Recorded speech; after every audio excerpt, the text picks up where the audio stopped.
Let's see if we're back. Are we back? Are we back? Are we back? Hey, Let me just triple check, make sure, see if we're we doing it back. right. It says we're on the air. It So says we're on, but then sometimes just because it says it be trying to play. Yes, we're back. All right, I can see okay. us live right now. I can see us live. So welcome to everybody. Welcome to everybody here. Another edition of the Hip Politics Podcast, the Bars Breakdown Show. That's what I used to call it. We used I to do love this during. that. You remember during Versus when Versus first came out? We would go afterwards, and I would do like a little panel, and we would break down the bars and break down the verses.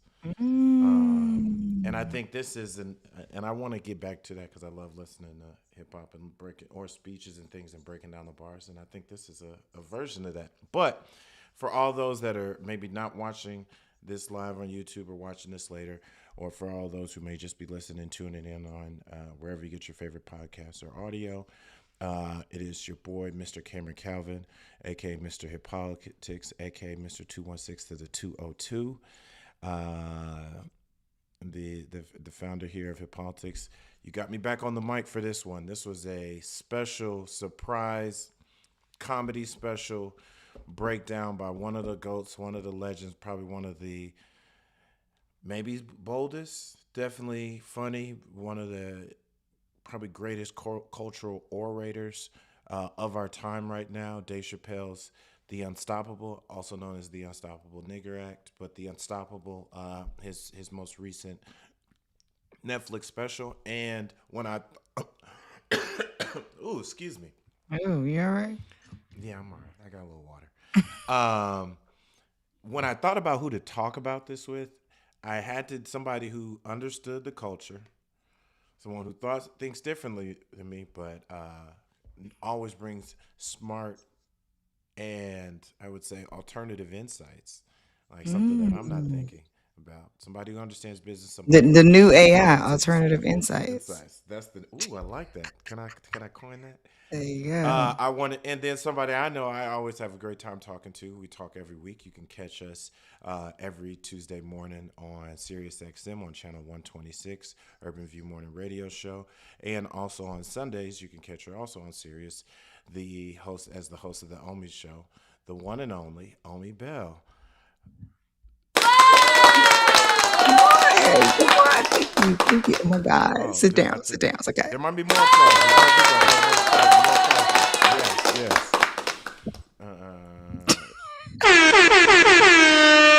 Omi Bell, I'm glad to be welcome to here, the mic. man. Thank you so much How for you doing? having me. This is exciting. This is exciting. So, we're talking today. Um, this came up, and this I thought about this over the holiday season when you and I were on our radio show, and you mentioned you hadn't seen The Unstoppable yet. And I have seen it now. At that time, I saw it maybe two and a half times. I watched it again another one time, and then ton of clips. I'm a huge Dave Chappelle fan. Like I said in the intro, I think he's one of the greatest orators, greatest storytellers, who's still conversationally funny, and still traditional joke teller, sketch. Like he's just an important cultural figure. Look no further than the controversy, the headlines he stirs up every time he drops a special over the last, especially since he's come back to the specials in the last 6 to 8 ish years. Um, the way he's able to convene so much culture and so many different people, you're always seeing pictures and video of him at people at his shows or him in cool and interesting places.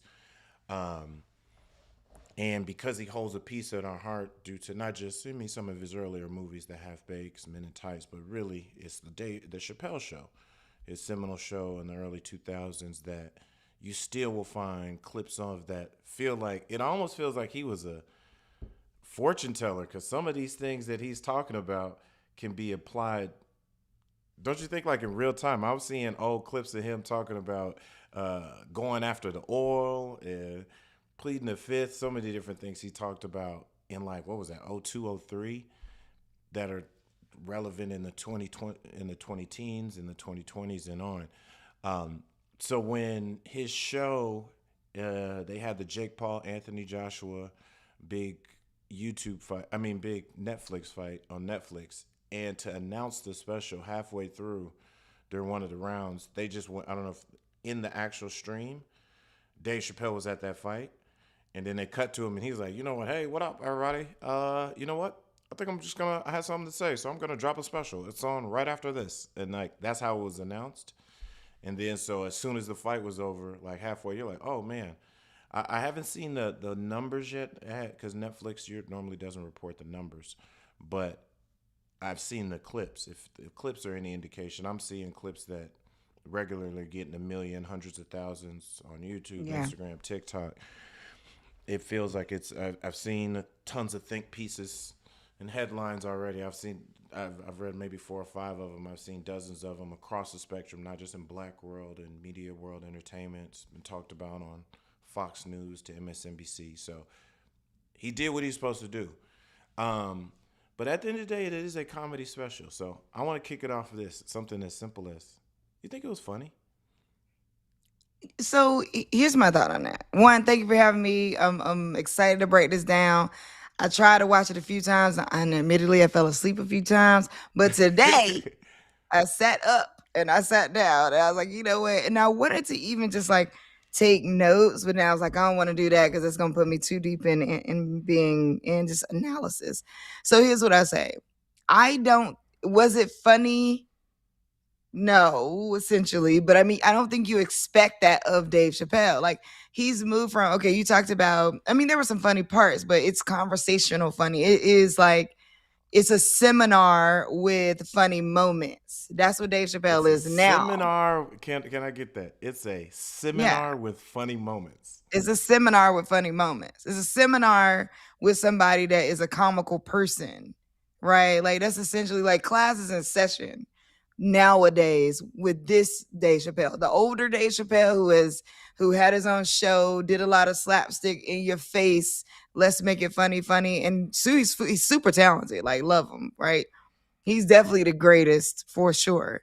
And then if you look at his career and how he sort of paced himself, I think at first his platform was about being funny and then having something to say was on the side. It's totally shifted to him understanding something he said during the stand up. He's starting to understand his power more and understand his words mean things in ways that he may have not have meant for them to mean. And so I see him over the last, maybe 5 to 7 years owning that more and being like, well, if this is my voice, and if I'm gonna say what I gotta say, then I'm gonna get up and say what I gotta say, and I'm gonna do it. Which is also interesting about this particular stand up. He's saying if I'm gonna do it, I'm gonna do it the way I want to do it. Because if I gotta take the heat for what I say, then I'm gonna say what I gotta say. That is what I felt. But it wasn't. Are you sitting down to like laugh at it like you're about to laugh at Mike Epps or Kevin Hart or like you're about to laugh the whole time and there's gonna be jokes for comedy stand-up sake? No. This is a seminar with a person who is naturally funny. So first of all, a couple things. You threw in there some people who I wouldn't say I'm laughing. They trying to tell more jokes. Like I love Kevin Hart. I wouldn't say I'm laughing. I laughed as much in Dave Chappelle specials as Kevin Hart, who just dropped a special. And Kevin Hart I was trying laugh to tell more at Kevin. jokes. Kevin Hart is intentionally being more silly. He was, but he was. Maybe I just thought. But it didn't land for you. Maybe I just thought this was funny. Dave Chappelle told jokes. I mean, the cast. I mean, some of them were inappropriate, or maybe not in the best of taste. Move over to your left just a smidge, unless. Oh, sorry. What is that? I was leaning. My bad. Oh. The Cassie stuff where he was like, I didn't realize this is where I could have effed Cassie. I think, and I didn't take it as a joke about her. I mean, it no, is the context of what. I think he was just Yeah. It's just a joke. I didn't take it as that's not the one I thought was gargling one. The gargle one. The was gargling one was hella funny, but it was a little like, oh man, but it was funny. I'm supposed to laugh at this. Right. I think it was. I hear you on the seminar with a funny comical person. I hear you on the seminar point period, because it does feel like more and more. Even some of his ones, I think during the George Floyd one, where he put out like I think he put it out just on social media, but it was like a 14-minute special where it was no jokes. It was him, and it was just a piece of something he was already doing live, but that was him talking about that. I think in his last couple ones, the one right before this to me was outside of the one with no jokes. That was the last one was the least funny, and not because he couldn't be funny. It's like I feel like he was fully talking and fully explaining, and he was rambling a little more in his last special prior to this. So, but I thought it was just, if I had to judge it on is this funny, is it in his top three funniest? Probably not, no. But it was, I never not laughed for more than a couple minutes. And even if I Well, wasn't I laughing, chuckled. I was chuckling. Like Yeah, I things I chuckled. found funny, but it's like, hey, he wasn't going for a belly butt gusting like laugh. He was going for keep laughing to keep you entertained into the story.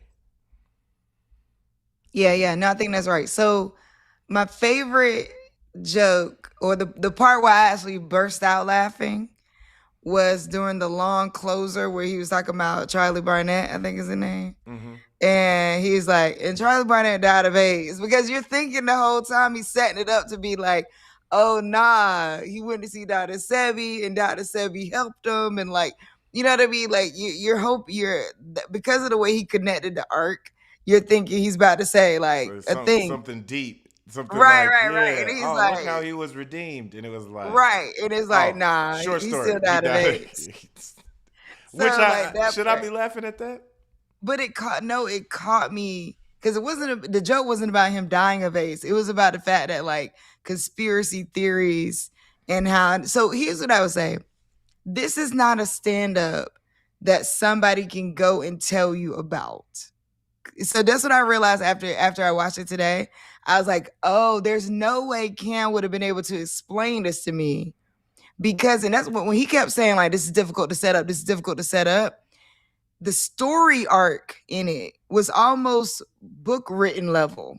You know what I mean? Like you would have needed to read that to really track. I'd have had to spend 10 minutes to get to the joke, telling Right. you this thing versus this, the interconnectivity. Because the beauty part, talking about him as a storyteller, I think he is bar none par excellence. And when it comes to captivating stories, he is telling stories with funny moments, jokes, history, knowledge, his insight, POV, um, reinterpretations of all the different people when he talks about people he's met, whether they're famous or regular and stuff. Like, I think the ability to tell a multi-beat story through the use of voice without even being too physical. He's part physical, but I think his face and his facial expressions and some of the way he whips around, like he does some funny things that when you really sit down and analyze, what does it take for me to be captivated by a speaker of any sort? He's hitting on all those things, but he's not so physical where he's like using the stool and using the mic stand a bunch and using a bunch of pictures and images, and he's not doing too many things. He doesn't even use his hands crazy amounts. Half time he's smoking, but The his whole voice time. at times. Oh, this one to me, this is, as a person as seeing him have smoked in a lot of specials, I was like, God, brother, you okay? Like he was. This was the, as a little side note, I felt like he smoked way too much in this, but his ability to captivate you with words, voice inflection, get you to follow along a beat, constantly reference back, tie in other pieces of the story, like the intricacy of that storytelling, that, and he makes it seem so effortless. He's not really forgetting things. By the time I've seen him live a couple times where he's rambled, I've seen him do the 2.5 hour, some jokes in here, and I'm just giving observations on life, the audience, or whatever. those times it felt like he was pulling for stuff. But whatever he does when he pulls it together for TV or a special, when you see it here, it's tight. Even though it feels Mhm. almost like, didn't it feel like a ramble, but without rambling? It didn't Or feel like a ramble to me, and I'll tell you why. Because I could see him like connecting across the next thing, even though he would start a new thing. Like he would start a new thing, but it was so smooth in its transition that it didn't feel like a random, that it didn't feel like a ramble to me. I think one of the things I would say about him, this is what makes him the greatest, is the ability to tap into the sort of inner child level style of listening for us, where so like we're all adults, but there's this I love stories that we all have like inside of us, and we've been conditioned to love stories throughout our lives. As a kid you reading books and you're forced into it whether you liked it or not. And then some people liked it, some people didn't, and some people choose their medium of liking story. But no matter what, we all have this innate child, like I like to hear stories. And so mm-hmm. I think that when he's telling, we love storytelling. So to be a storyteller almost in a way can top the need to laugh, right? Because the ability to like tell a story that makes you, here's what's happening in the chuckle is not a, because sometimes when you're at a comedy show or you're watching a comedy special, it's kind of like a prove to me you can make me laugh feeling, and I think that comedians feel that. But you could easily laugh at the news if the news anchor had a certain type of spirit about the way they were talking about what they were talking about. And you could tell the difference in between when they do like the uplifting stories on the news and then they do the like, oh, we got to tell you what happened in your neighborhood and it's bad stories on the news, right? We're watching a person who's masterful at storytelling, but also masterful at energy management, right? Like he is, Ooh, he he is, does. He's really good at energy of yeah, like there the is an lulls energy. and the ups and the Yeah, downs. there's an The energy. He knows, he's conscious of it. I know this from like doing poetry, right? Like this woman, Lorna, God rest her soul, she used to say, hosting is energy work, like hosting a show. Because if you're hosting like an open mic, somebody gets up, energy goes up. Somebody else gets up, energy goes down. But every time as a host, you got to get up right behind that. You got to be funny. You got to get up right behind that. You got to tell a story. You got to know when to insert a joke. You got to know when to insert your own poems. You got to know how to constantly. And so that's something you learn when you're on stages a lot. Like you're on stages a lot, you're completely naked too. Like everybody can see every part of you, right? There's nothing you can hide at that point. So once you do that so many times, you just out there, you just raw. And if you have your stuff centered in your mind in a way, which is why I think at the end he was like, y'all don't yell out because I might forget this. Because I think he was at that point, he got to a certain level of high at that point. He tried to hold it together still. He's like, this is gonna be a long arc and I could do this if nobody says anything, like kind of thing. So I because love there that. was I think to me this is one of the first times where I saw him visibly. I won't say flustered, but like he was thrown a couple times by those laughs and "I love you" type things. Because there was pieces he thinks he really wanted to say, and it feels like he had also worked out how and when. To your point on the energy management of how and when to say them were almost as important as the words he chose to say. 100%. Because he knew he was going to have that end mic drop. And I think he was conscious of that impact. You know what I mean? So it was like, I think this is what I say is to your point around like him being maybe in a ramble mode versus like a straight beat storytelling, is Mm-hmm. that he knew the seriousness of, and he said it, like he knew the seriousness of what he was about to say. Now the joke about the town and him owning the town, I thought those were all funny. But also serious. Like he actually does own the town, and he actually No. has So had to what do pull a we call? couple. So what is? He's like, there's no word for what I'm doing to them. He's like, this is like when someone comes in gentrifying their town, but there's no word for what I'm doing to them. I think he told a lot of those. I mean, for other reasons in beats of the storytelling, but that little the jokes of how people act different when you own a lot of the town and they try to sell the firehouse. While I was out, he was like, I pay these snitches. He's like, and all this other stuff. Like he packed in more laughs in that period, which I think bought him so much more Mm, runway longer because the I guess the long setup was the Jack Johnson story with the little mm-hmm. Charlie Barnett in there and But also John no, the McCain. long. Okay, this is why I said nobody can come back and tell you about this kind of stand up, because that long story arc was really about conspiracy theories. But depending on how it landed for people, one story may stick out and you may go, "Oh, it's about the Mann Act. Oh, it's about Charlie Barnett and Dr. Sebi and Nipsey. Oh, it's about like I think that the way he, and this is what's so masterful about the storytelling, is because in any story, like, art is in the eye, the beholder, the beauty of it. So Mm-hmm. you're looking at it and you might say, from this picture, I love what they did with the orange. And I'm like, what orange? You might not You're even like, have nah, saw nah, it or nah. heard it. You didn't. Right. That's I not what love you the clued yellow. in on the picture. And to this point, that's not what you clued in on the story. The piece that hit you is what you decided to. Exactly. And the piece that you thought, so what, listen to what he was saying. He set it up with um his setup to even getting into that was about what we hear. It was all about conspiracy theories. Oh He yeah. started by saying, okay, I just want y'all to know, like, it's so many conspiracy theories out here. Like, if start things with what you think or how you feel, but don't start them as if they're the truth, and as if you got the word on the street, basically, is what he was saying.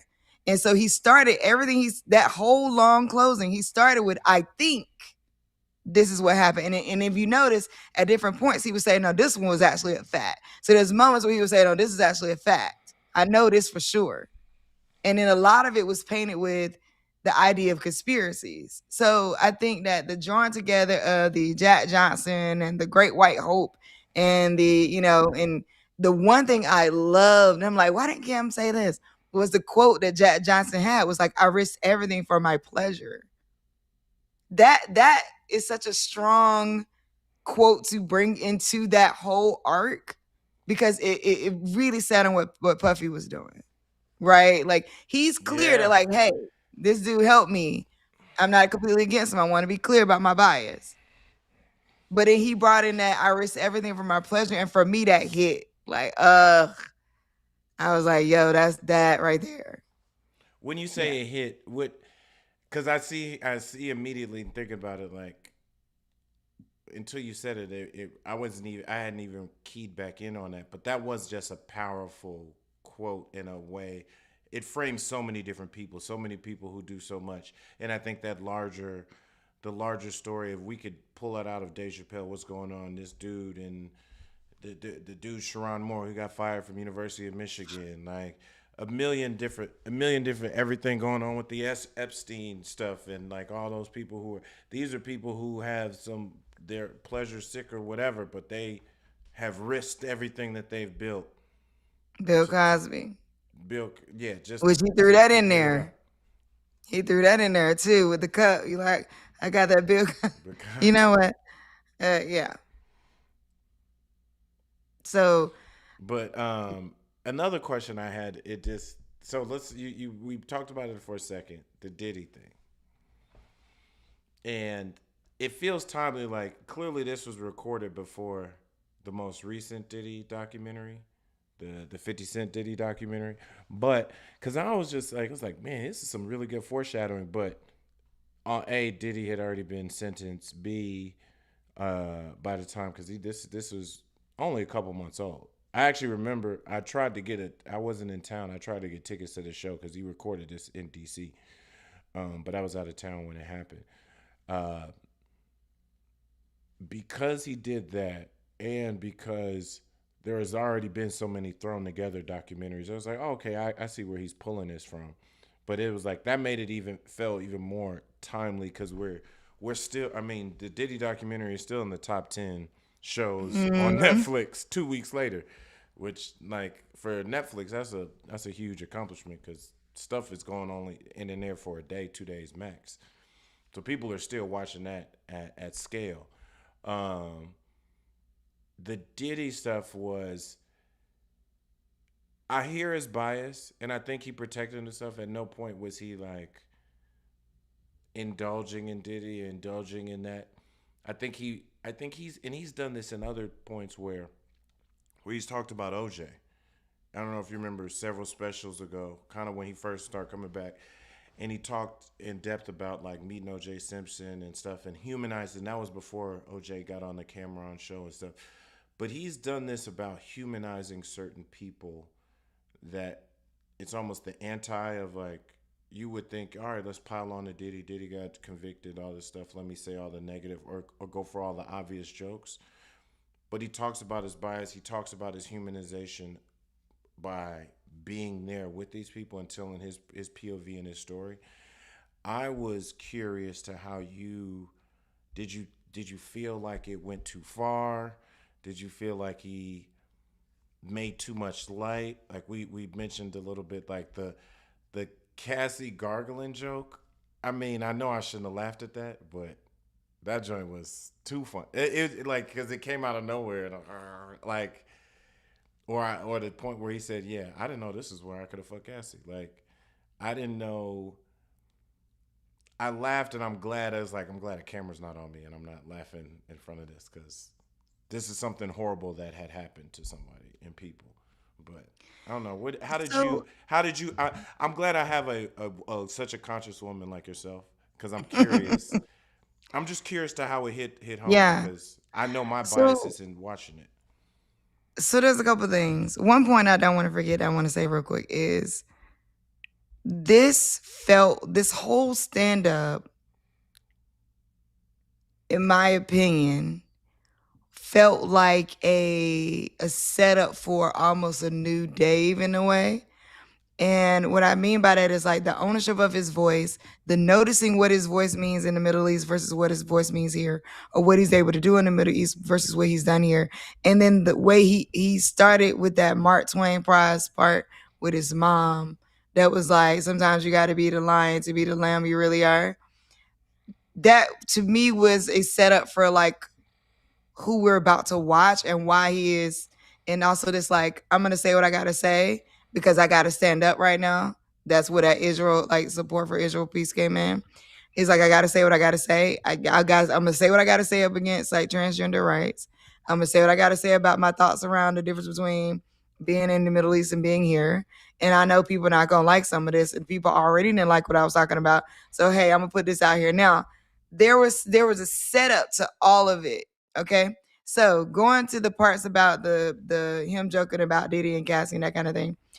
And to your point about OJ, Dave Chappelle is giving us a master class in what it means to really know people and then really still do your job while knowing that while you have interacted with these people and you don't and you still low key cool with them. Right? Like he is that this is a master class. So when you hear comedians joke about Diddy in a certain way, or I'm just using Diddy as an example in this case. Any famous person that has gone through a crazy moment or done something and got it like any of those things, if you hear a comedian joke about them, you can tell whether or not they have a real relationship with them or not. You could tell. You could tell whether or not they actually like you may see people in clubs together and all that. That don't mean they really know each other. You think everybody's celebrity, everybody's cool. They may not really know each other. The thing that the reason why I could laugh at the I didn't know that was my mom with the F Cassie joke is only because I feel clear that Dave Chappelle would not do that. You know what I mean? So it felt like just a joke versus like someone who would have been a little like someone who would have been a little almost pervert like that would have been like, oh, I really could have taken advantage of that. Like I didn't think he meant like he's not that person. He doesn't come off as like a cheater to his wife. He's not big into like all these massive kinds of Hmm. drugs. Like what we know of him is he gonna smoke weed, he gonna talk shit, and he gonna chill out. You know what I mean? He Hmm. we don't know him to be a cheater. We don't know him to be and we know he loves his wife. We know he rocks with like their relationship feels solid, at least from what the picture we know of.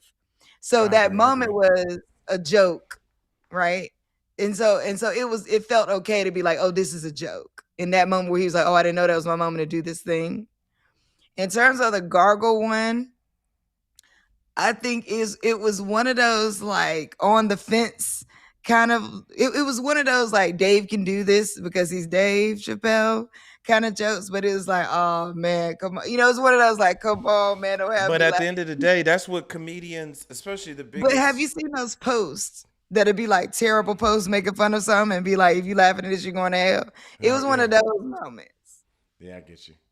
You know, so it's like you laughed at it, and as long as you was at home and didn't nobody see you, then it was like, okay, did I, if the tree falls in the forest and nobody was around, did it actually happen? You know, so it's like it was like he ain't. Here's the other thing, he was open. It wasn't crass in the sense of him talking. He was really like, I hate what she went through. She's not a guy. Like he at least acknowledged that, because sometimes you'll have like comedians who just who are just actually laughing at it, and the way they go about it is different. He wasn't going about it like he actually would have taken advantage of it if he would have known. He wasn't, so, like, we don't believe that. Now, would he? I don't know. I don't know him, but we don't believe But that. I but think.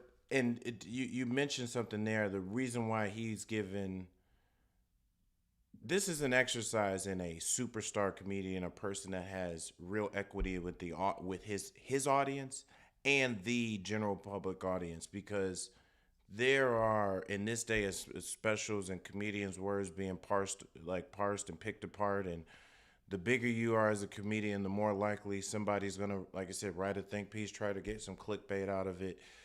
Um, he has so much equity both in the people who love him and his audience, plus he's set the stage through all of his specials, going all the way back to his show, of like I said, we know who your wife is.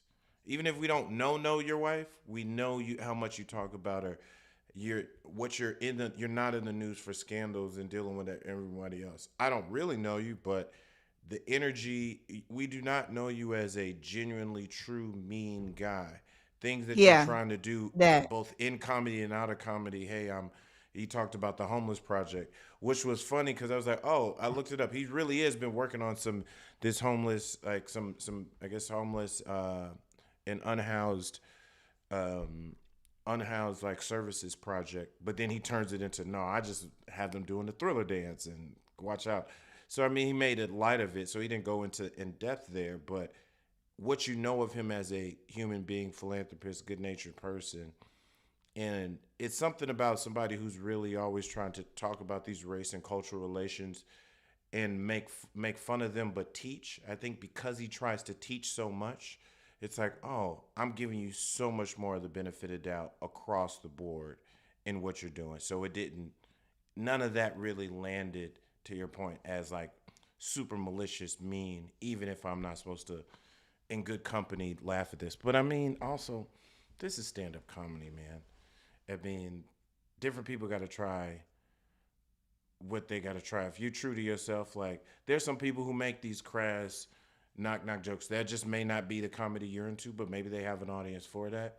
But he's at the level he's at because he has that audience buy-in, which allows him to go more and say more. And I think that's the next thing I want to get your thoughts on. He makes a statement, and this was, I don't know if you had seen here, I'm pulling this up on the screen for those who are watching, this comedy festival that just happened at the end of October, the Riyadh Comedy Festival. On the screen, I'm showing like the major, the RCF, the major poster that shows everybody who is on here. Tom Segura, Pete Davidson, Dave Chappelle's the biggest headline name, but you got Kevin Hart, Bill, is there Bill Burr is on there? Kevin Hart, Aziz Ansari, Fluffy, Andrew Schultz, Louis C.K., Chris Tucker, Joe Coy, Bill Burr is on here. I'm forgetting the name of some of these women, but I've seen them before. I don't know everybody's name on this, but there's a ton of these folks that were on this. And then to that point, Dave Chappelle was considered the headliner of all the headliners. And he's done other comedy festivals and done this. I think he slipped up and said the 6 million. So maybe it was 6 million, however much money he got. I mean, I'm not one to count somebody's pockets, but him doing this comedy festival, I don't know if you were hip to this. There were a lot of protests, not just Mm, about Dave Chappelle, about a lot of folks, were people who were the killing of Kamal Khashoggi. I'm sorry if I'm mm. saying his name wrong. A few years ago, uh, their lack of women's rights, like living under, living under what in on Western society is considered a lot of oppressive rules, things that they're doing over there in Saudi Arabia. But Saudi Arabia has clearly been in a culture acquiring tear, like through they're trying to sports, entertainment, culture their way into both diversifying. I think both diversifying their assets because obviously they're a huge oil-rich company, but country. But if you've seen any of the reporting over the last years, they're trying to build multi-billion-dollar mega cities in the deserts, come up with all new types of technology. But then they're also trying to win the culture wars by just like on Netflix, the last a couple of the last major fights where you saw Terrence Crawford, undisputed champion, fought Canelo Alvarez. That was fully funded by like Saudi Arabia. They've got their I'm forgetting the name their soccer league where they signed up literally Cristiano Ronaldo, the largest, the biggest, most popular athlete, maybe athlete in the world, hundreds of millions of Period. followers. It Between made him and him a Messi. billionaire. They would get paying him hundreds of millions of dollars at 39, 40, and 41 years old to play soccer because they bought Live Golf Tour where they went out and threw a bunch of money in to start their own golf league. They're doing these things. I'm pretty sure they're going to continue to invest in movies and TV and more sports, entertainment. Bring a Disney World over there. I They're mean, trying but to. they're gonna be. I mean, listen. The thing about American politics right now, in the past, is I think there was some gatekeeping around our international relations, and right now, Trump as a businessman is being like, "Yo, let's get this money." Like, where I'm not saying that's right. I'm just saying that like where America's economy is crazy right now, and we have a president that's gaslighting us all the way through it. The Saudis are like, bro, we got money. What's up? What's up? We got money. What y'all want to do? Who want to do it? Like, what y'all want to do? Sports. Oh, sports is the entryway? Bet. No problem. We could buy our way into the politics too? Bet. No problem. Oh, your music industry, your entertainment industry is failing? Say less. Let's We throw got money at money. everything, every Let's level of go. the entertainment, and Yeah. people So, recognize through that entertainment, especially in sports. You can see this. It's like we saw this during the kneeling, and Colin Kaepernick showed this. It's like black people remember when we were supposed to boycott the NFL until Colin Kaepernick gets back, and hey, he's kneeling and trying to protest against police violence. It's not all the narratives that were around this. It's not disrespectful to troops. All of that. That was a huge thing for one, maybe 2 seasons, and that's still never. And the NFL continued to be popular, and it grown in even more popularity. We're willing to put aside so many morals, and I think this is progressive, conservative, middle of the road. I'm hyper political. I'm not political aside around our entertainment. Things that, especially around our sports, but around our comedy, around the movies, we'll still go and watch. Around the TV shows, the guilty entertainment. You can see it through our social media, the stuff that we watch. It's not like we're all watching somebody, look at somebody's Explorer page. It's not all some pious, all the most socially conscious and socially correct, politically correct content, entertainment. It's all types of stuff on your Explorer page or your search and bar the history. international community sees our wounds and scars. They just could never get in this way. You know what I'm saying? So Trump just ended up being this doorway in where it's like, oh, let's go. But they just been. I think this is something that, from an international community standpoint, that has been watched over the course of the last 2 decades. And they just been waiting for a moment that somebody gonna be like, oh, we need y'all money now, right? Everybody's looking at because the relationship. Listen, this could get real political. I don't know if you want to go there, but like the relationship to U.S. and China, right? And it's like we need you. We need to keep our trade going, but also we need to. Oh yeah, we need to borrow some money from y'all because y'all are wealthy. You're a wealthy nation, and we need that. And the Saudis like. oh, I, you know what I'm saying? Like we got money too. So we not gonna come. It ain't a trade situation. It's not a goods situation coming from Saudi. But what else could they grab? Entertainment was it because number one, also, let's keep in mind that they love entertainment in the Middle East, like love it. Okay, the engaging of men in entertainment in the Middle East, huge. They gonna spend on it. So it makes sense that the moment comes, all the alignment. Again, this is over the last like 20 to 30 years, I think. Just the alignment of like who gonna be the right person that's gonna be over there. I mean, cause who was the this is not the Saudis, but who was the dude that was the billionaire from the Middle East that was funding freaking prize to go talking about he want to take a picture with Barack Obama? Like I'm Barack telling Obama. you, this right here, this idea of like how we gonna get into America and still stay on our soil, but rule parts of America. That's been like just evolving and developing over time. But let me tell you something. Okay, getting back to the Dave Chappelle thing. I've been to Riyadh. You're not going over there saying whatever you want to say. So the idea of freedom of speech, he's smart. He knows this, right? Like he said, like when he made the joke kind of flippantly, like, "Oh, well, the king said I could say it, so I Say said it." this. Yeah, but you could joke The about the key there. president of The king said you could say it. I.e., it. I'm curious because I've heard some different people talk about this, and I'm showing like some comedians when he first was announced before we knew what the special was and what he talked about.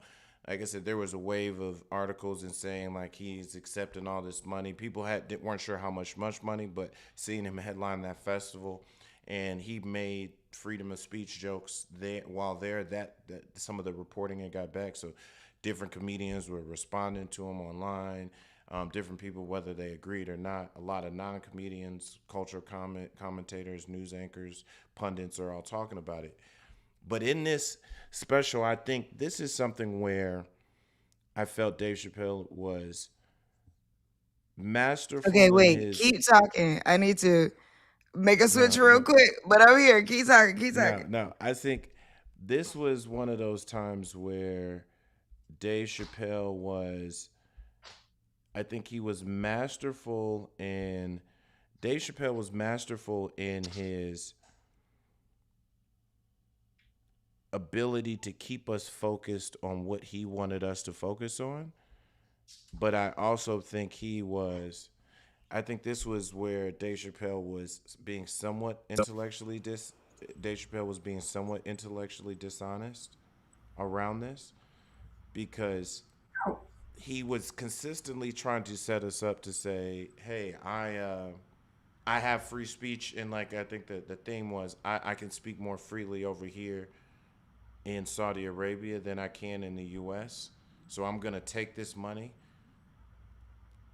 and I think even as he mentioned the king and MBS allowing me to say these things, and so I'm gonna keep telling these transgender jokes. I'm gonna keep telling these pussy jokes, and I'm gonna keep telling these jokes over there.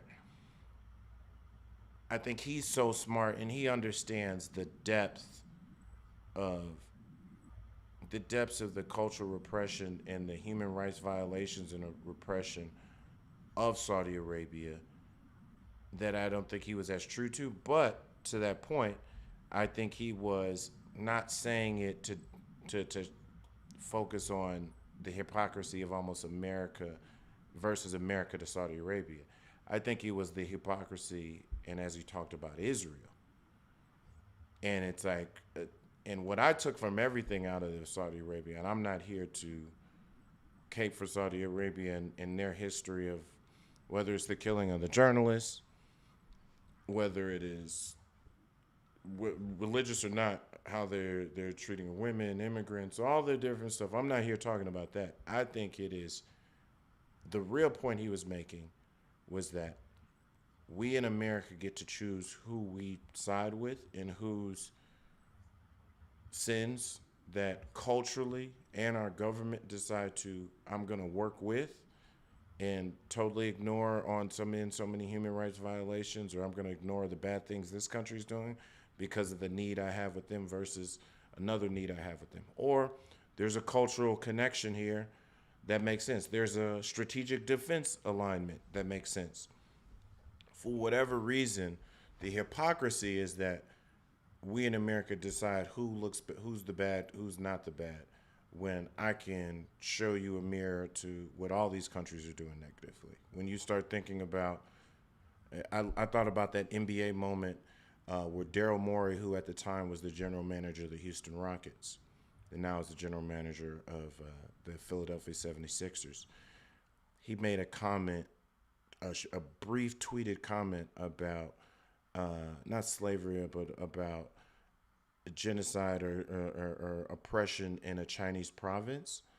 And China put the hammer down and like canceled like NBA games and viewing of NBA games, canceled partnerships, like because the Chinese state is over that. And it cost the NBA billions of dollars. They're still taking the multiple seasons to build back up to that. Players are caught in the rock and a hard place because so many of the players who are Adidas and Nike players and shoot Anta, like Chinese companies, they're getting millions to tens of millions of dollars. They have all these different fans over there, all these things they have to do in China. And they recognize it's like, I'm going to overlook these human rights violations. I don't know if sweatshops and slave labor and stuff are being used or people being oppressed, different for religion, for whatever reason, because I need this other capitalistic thing over here. I need this other trade opportunity here. This was another version of that where it's like, I didn't see him here saying Saudi Arabia is the greatest, but I did think there was still an opportunity to still shine the light on what Saudi Arabia is doing. But I also realized he realizes where his bread is buttered. He's like, if anything, I'm coming back to Saudi Arabia. And as he made the point, I'm going to go say these things over there so I can continue to talk my shit over here. And I think the number one thing people should be taking away from it is the hypocrisy of like, we decided these brown people over here and their atrocities are worse and we need to villainize them, while we can decide another country, in this case he's talking about Israel, or other countries, America's done this a lot of times, where their atrocities and things they may have done, we're going to be socially, not only politically acceptable, but also socially acceptable about it. And I think he's in a unique place to have that conversation and spark those kind of personal conversations at home, because those are not things that are even easily said over radio, TV, because of the complexities of that. But see, I love the intellectual depth that you went to there. I'm gonna go a little lighter and say, when you begin to own a town, your understanding of business shifts. So if you look at it, when you talk about a lot of entertainers and people like that, or people who whether they have like production houses or things like that, but they may own properties that are like, oh, this is my vacation property, but they don't own a town, right? They don't concentrate on an area and go buy up the local shopping center and go buy up the local firehouse and turn it into an entertainment area. Go buy up the land and the houses in a certain way. When you do that, your understanding of occupancy, taxes, capitalism, like inner workings of business shifts. So what I think is important about this, I could do this over here, but I can't do that over there thing that he was saying about Saudi versus the US, there was a couple things. One, he's being petty and he's just hitting at the fact that everybody in the US has free speech. And he enjoys the fact. And whether y'all can take this how you want to take it, he enjoys the fact that not everybody has free speech in the Middle East. Now, I know that sounds crazy, but that's the only way. If you're going to put those two together, knowing how smart he actually is, then underneath that is what he's saying to me. He's saying, oh, over here I can say this thing. The king vetted it. I can go ham on it. And nobody else over here can reply, right? Because free speech don't work that way. But if I'm in the U.S., the person with the mic ain't the only one that got free speech. all of us have free speech. So you can say something. Guess what, though, Dave Chappelle? We can say something back, and I love you. You know what I'm saying? But at the end of the day, you can say something, but also so can we. In Saudi, they can't do that. That's not how that works. And so what I'm hearing him say is, I enjoy being in a place, it just for a moment. Oh, it's called me vacationing and making money. I enjoy vacationing and making money on the side of things where nobody can say anything back to me. He needed that for himself for whatever reason. That does feel free. I get it. I get how that feels free. Because for a moment, you the biggest one with the mic, and you just saying what you gotta say, and can't nobody say nothing back because the king said you okay. The king said you okay, and then you can just say whatever you gotta say. That's not free speech, though. You feel free, but that's not free speech.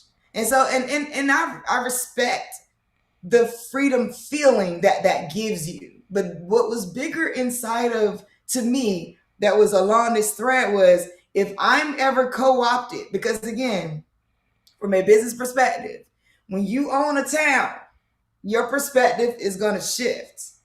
If there's a clip that was going viral where they were actually bringing other business interests to that town, and he basically goes to like the city council, whatever. It's like, look, I'm 60 million in this town. I'll pull out if you bring this $25 million person or in business interest. I'm saying it wasn't a person. If you bring this $25 million business interest in, and I got $60 million in business interest, I'll pull out. I'll have to find the clip and see if I can find it. What I'm saying to you is Dave Chappelle has reached a new level of understanding where he's sitting, what business looks like. So that's why he had to make the statement, I might someday be co-opted. Because it's true. The closer you get to the proximity and the capitalism, at some point you start humanizing everybody. And this is what I get in trouble for on, I think sometimes on SiriusXM, is because people are like, I'm trying to bring what I'm seeing in these rooms.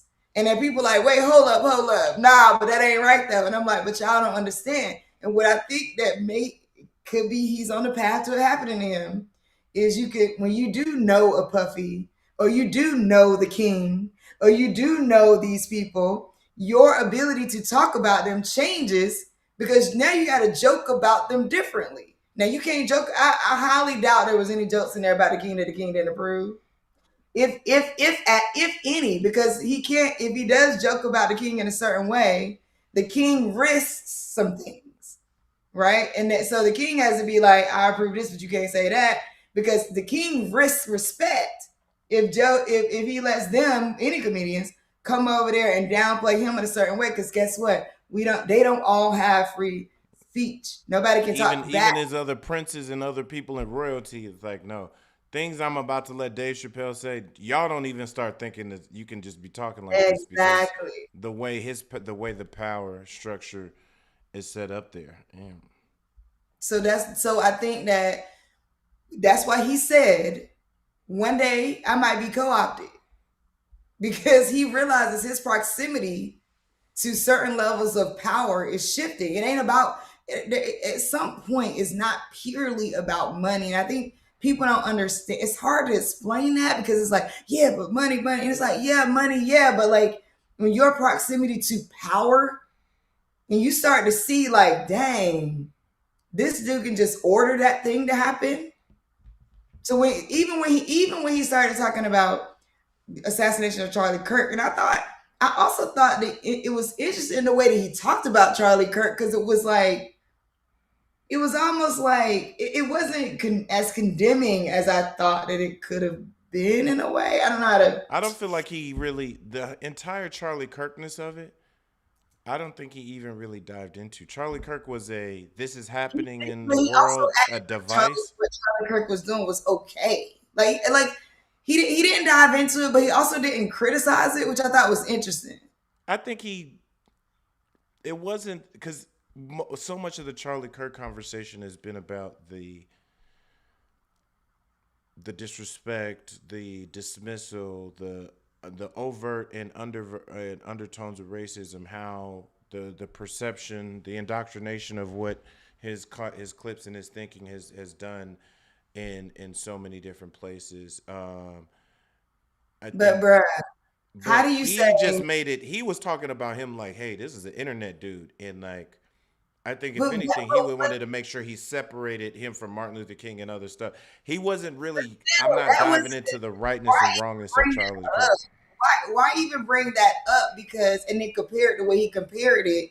It wasn't funny enough as a joke, but it also was like, why? So let me tell you what I'm saying. Timing. You know why? Think Okay. about when it happened. The Okay, fair. topicalness. He's in DC, Yeah, he and had to say something he had to say something about it. This is in about it. Okay. October, so it's much closer to him dying. So I'm pretty sure maybe it's not the material. That's what I said. It was used more of a device, and it's Yeah. like and the separation of like the internet versus the reality. And Charlie Kirk, you could tell was not. I didn't write Charlie Kirk jokes. I'm using Charlie Kirk and what this represents to go into the larger thing I'm talking about. Okay, yeah, you're right. I get that. I can see that. I can see that. Okay. And it was Because close none to of his. those Charlie Kirk jokes, a lot of it didn't even feel fully formed It compared to. didn't. It just felt like a mention for what reason that was like, why did you even? Yeah, but to your point, looking at it right now, we've had a lot more conversation about it. You know, shoot, the Nicki Minaj thing just had, like he couldn't afford seeing any of that, so like he was having this conversation closest to the assassination, which was very fresh. But I think, but to the point of like, well, oh shoot, this guy who is this polarizing voice gets killed, right, by these people. Hmm. That was interesting for him to bring up, like, oh, well, dang, what am I thinking about? You know what I mean? From the standpoint of like, how do you want to use your polarizing voice? And him noting like my voice and how it sits now. What does that look like? I think that was interesting because I don't know from a public figure standpoint that most people were worried about assassinations if you weren't like the president or if you weren't like as polarizing in some bigger way. Like I think that like him bringing it up was really interesting, but he didn't. I agree. I see what you're saying. It was close to the time that it happened. It wasn't a lot of depth there, and I was kind of like, but I think I And was kind of like that. it still told other parts of it reinforced other parts of his larger narrative around speech around the if I'm curious if I want to because I love this always happens when we start talking like I know, I know. an hour goes by and there's still six other points that could have brought up but I want to close or kind of leave with your thoughts or understanding around what you thought was the if you had to pick an overarching theme or message because I think there was a lot to be learned. There's a lot of messages, a lot of gems, but this idea of the ability to talk in free speech. What is the meaning of free speech? What is the value of speech? And the intricacies of that. I don't know if I consider it a theme, but when I'm thinking about this in real time around the Charlie Kirk, that was Charlie Kirk served into that larger device of this, and I guess the title of it, the Man Act, the Unstoppable N-Word Act, like that's what this was about, the unstoppable, and this theme of speech and this theme of being unstoppable, and to your point where you started, like sometimes you got to be in line to be the lamb you want to be, like in order what he's having to charge through. I think he took the Charlie Kirk fed into that, the Puff Daddy fed into that. Even though he didn't really talk about jokes, you can understand Obama had played pieces of that. The long Jack Johnson story played into pieces of that. His own reflection on where he sits and the things he's saying fed into that. I think that in-depth conversation around free speech and around what it means in America and in our society to be an unstoppable black man. Yeah, I think so. So I think it was okay. So if I were to like zoom out, and look at the whole thing, I think this was saying, here's the Dave that I am now. I do think that I own things, and I am owning that my voice lands in a certain way. Right. I think there's that because I think it was significant to say like yes, it was a comedy festival, but like I was the one in the headlines, right? I think is one thing to say, you know. So I think that he's saying what I think he's saying is, and even to the co-opted part, even to the, you know, if basically he doesn't stand with Israel. Like all of that was like him saying, I realize my voice has reached a certain peak, and here's who I am now, and know that I am trying my best to always be honest, but I'm being attacked in these ways. It feels better for me to go to places that I'm not attacked. I still got to get my money. I felt like it was a larger, like I am at, like him as Dave Chappelle is moving into this unstoppable Negro center where like his level of I gotta watch my back or be careful is shifting. That's what I felt from it. It's like I talk for a living, and this is where the sort of juxtaposition with Charlie Kirk came into, which is like I talk for a living, right? This is what I do. This is how I make my money. I talk, and where and how I can talk and where I can talk is being taken way more seriously than I ever intended for it to be. Therefore, know that I'm also moving into the. So, have you ever seen the